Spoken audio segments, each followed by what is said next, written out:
What's going on, guys? So I just finished changing the glow plugs on my truck, and I figured I would just share my experiences with it and what I found to make the job a whole lot easier than some of the videos I've seen going around online. I had 7 out of 8 that were bad, and I knew I had a couple bad originally, but it was having a little trouble starting the other morning here in South Carolina. It got in like the mid to upper 30s. Still started, but just struggled more than usual. So I went ahead and changed all 8, and as well as changing the harnesses at the same time. If you're in there, you might as well just change the harnesses. It's worth it. More than likely, you're going to end up breaking yours as you take them out anyway.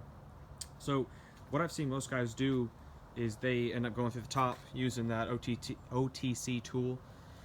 I didn't feel like doing that. It just seemed like a major pain to be bending over, doing that job. If I can avoid that, I will. So, you won't have to remove air cleaner, you won't have to flip your degas bottle, you won't have to remove your cold side cac tube and then work between that tiny space between the evap box and your cylinder head. What I chose to do instead was just go ahead and pull the fender liners, and you have total access to the cylinder head after that to do other things as well while you have it out of there if you want. And these fender liners come out real easy. There's 3 of these bolts here. It's 5/16. Then there's about 4 of these that run along the inside of the fender towards the most outside lip. I think those are 7/32. Pop those 4 off. Then there's going to be, on the driver's side, there's going to be a couple these little push pins on your wiring harnesses. And then on the only difference is on the passenger side, you're going to end up having to, there's 3 bolts that hold your vacuum canister down. Once you pop those out, you push that fender liner in and it just pops right out. And then if you look, after you have that done, I mean, you've got all the room in the world to work on anything. I went ahead and pulled my EBP tube off from the header, cleaned the sensor, cleaned the tube while I was in here. It was a good time to do that. Clean up the block a little bit as well, washed it, replaced the harnesses, and all 4 glow plugs. So, I mean, you can sit here on a bucket, on a pillow, or whatever, take your time. You're not going to be bending over, working in tight spaces, and not being able to see what you're doing either. It was super easy to chase the new harness. It's kind of hard to see there, but where is it? Yeah, well, it was really easy to chase that up through there. You can't see it right now because there's tubing in the way, but just a way easier job. Same thing on the other side too. Once that fender liner's out of there, I mean, you have just got room for days to work in here and do whatever you need to do. And I also, one other thing too that I didn't do was I didn't buy the OTC tool. I think you can get it on Amazon for like 28 bucks. I really thought it would be a waste of money.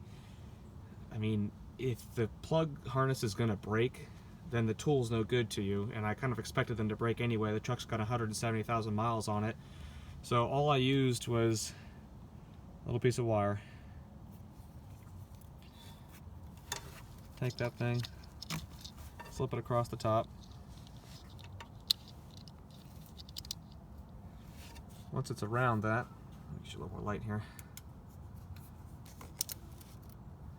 Once it's around there, you just pinch those 2 sides together.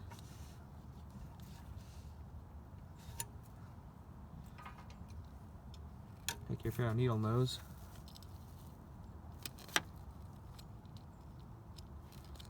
Give it a wiggle. And she's out.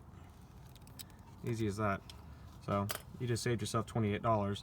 Now, of course, not all of them are going to come easy like this. This one's brand new. I've oiled it a little bit on the O-ring, and it came out really easily. But again, I did have a couple break on me from the original harness, and I still used that wire. This one was already broken.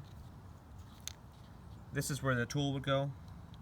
Broke there, then it broke off flush to the rocker box as well. I was still able to pinch that wire and get it out. Now sometimes, guys, I've seen that wire will break, and then you are completely, in a sense, screwed, because this thing is broken flush into the block. So I've seen some guys take like a drywall screw and just thread it in there slowly, and then grab a hold of that with the pliers and pull that out. That'll work too. But again, these are original to the truck.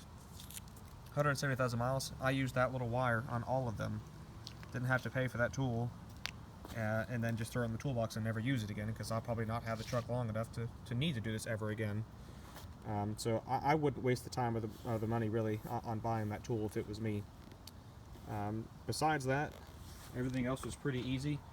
10mm socket, deep socket to get a hold of the head of the glow plug.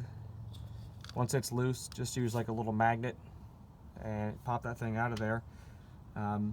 Another tip I would recommend too, which, I mean, you don't have to, it's just probably just a good practice, is ohm all the new glow plugs that you're putting in. Sure, they're new, sure they came from, I bought them from Ford, but you never know, you may get a bad one. You don't want to have to do this again. So, ohm out each of them. They should be, I think it's between like 0.5 and 1.5 or somewhere in that range. Check each one before you put it in, just a good practice. I ohmed all the old ones as well and confirmed, what I had ohmed at the plug harness originally. Anyway, that's my trick, if you want to call it. I don't recommend going through the engine bay. I say pull those fender liners out, get access to everything, make the job a whole lot easier for yourself. Take your time, do it right, and definitely replace those harnesses. And if you're going to be in there for 1 or 2 glow plugs, the plugs are cheap.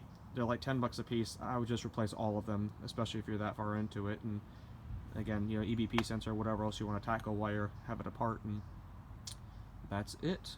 Hope that can help somebody. Comment if you have any questions below. Thanks, guys.